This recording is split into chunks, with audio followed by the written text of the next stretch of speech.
let's talk for a minute about leading and lagging indicators.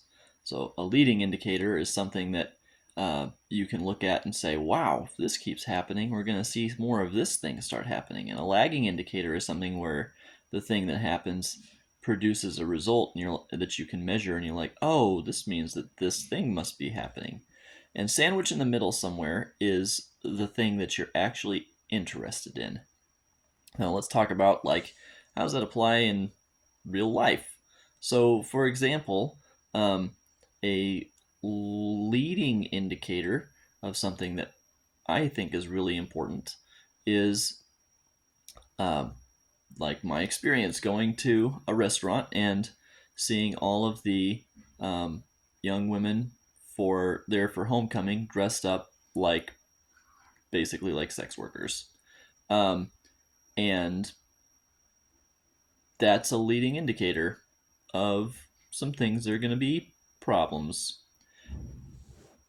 I think a lot of what we see in entertainment, what passes for entertainment, I think the standard of what constitutes um, erotic and inappropriate content falling to the point where you can find naked people online um, doing basically like flaunting themselves, and it's not considered inappropriate content anymore. It's not censored. It's not like little kids aren't protected from accidentally accessing it.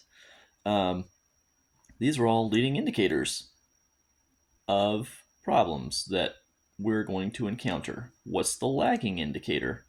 Lagging indicators for this particular set of problems um, are unwed pregnancies and people being raised in single parent homes, which we know has a like statistically has a detrimental effect. Like a person in a single parent home is being raised with an income that's one third of a two parent home, um, with a mom that can't be there because she has to work two jobs, um, and no galvanizing influence from a father.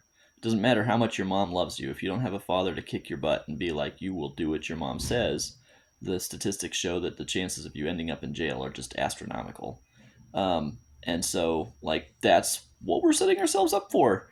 Um, I'm I'm not okay with that. I think that other people that are paying attention aren't okay with that, and I think we need to ask ourselves some serious questions about like, what are we going to do about our entertainment situation? What are we going to do about how we perpetuate this particular culture? Let's think about that.